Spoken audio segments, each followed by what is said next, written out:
ça avait été, je sais plus, ça avait été au cabinet il y a longtemps. Mais il commençait aussi à avoir la couleur comme ça. Parce qu'il y avait, je voulais faire 7 toiles, une blanche, différentes couleurs, il y avait l'origine du monde, et ça terminait par les noirs, tu sais, comme Rothko. Ah oui. Ça, c'était un thème... Bah, là, c'était, si tu veux, comme s'il y avait toujours les gens qui sont passés, restent dans ta mémoire, en une autre écriture qui est plus diffuse, mais qui est plus proche des étoiles, entre guillemets, mais qu'on voit encore les traces, si toi tu sais les voir, tu sais les décrire. Donc tu vois une écriture comme ça, tu vas te faire une écriture, puis en fait, tu l'as en filigrane, tu as d'autres choses qui sont inscrites.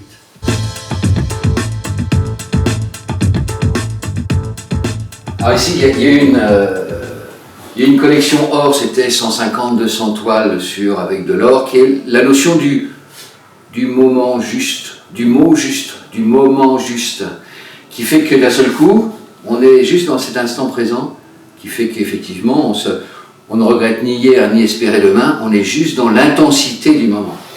Et je voulais que ça soit symbolisé par ces notions or, qui fait que d'un seul coup, l'or surgit, et puis il envahit l'espace comme ça, et puis dégage cette puissance, cette énergie, dans ces toiles, une énergie bienveillante qui continue à être restituée quand on se met devant. Voilà, c'est ça le principe.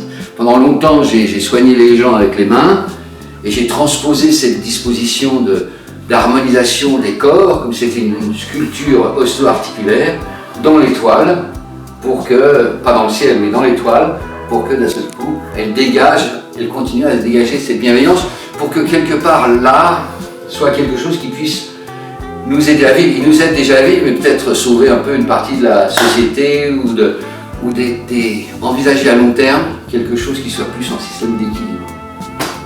C'est-à-dire, dans le bouquin, il y avait Éric Daniel Lacombe, un type que j'aime beaucoup, un architecte brillant, qui me disait quel est ton rapport à la toile et à ta dimension et au format de Marc Rothko, tu vois. Et en réfléchissant, je me suis dit, ah oui, tiens, ça fait 2,05 m par 1,95 m, tu vois, un peu comme l'architecte de Vitruve. Et donc j'ai reproduit ça et je me suis amusé à faire mes propres Rothko. Mais c'est vrai que quand j'avais fait ces toiles plus petites ici, c'était l'idée de prendre tu vois, elles font, moi je fais 1,85 m, 1,86 m, 1,85 m par 40, la largeur des épaules, en me disant, ah ouais, tiens, ça c'est la largeur, c'était comme des totems ou comme des personnages qui étaient là, quoi, tu vois. C'était un rapport à la toile qui était comme le rapport au corps ou le rapport quand je soignais les gens, tu vois, c'est un rapport au... Donc il y a des moments où tu laisses...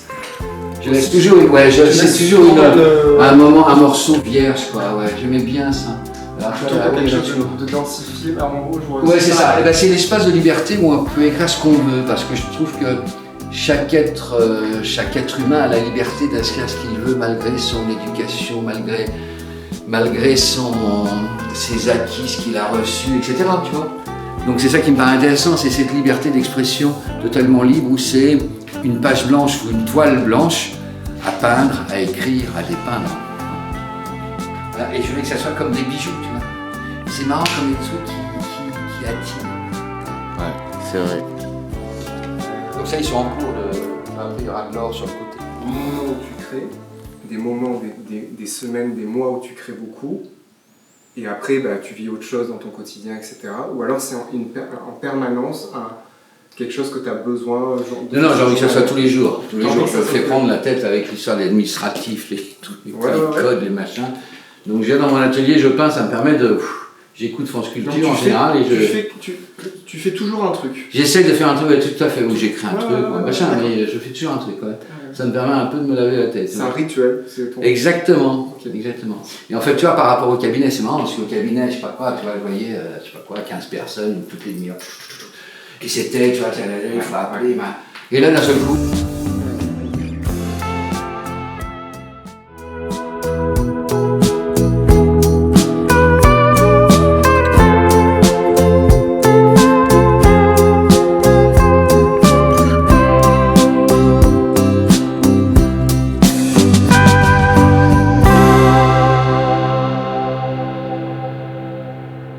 Assis dans la sensualité, et tout le monde voit ça, et bon, ça me déplaît pas, j'aime pas.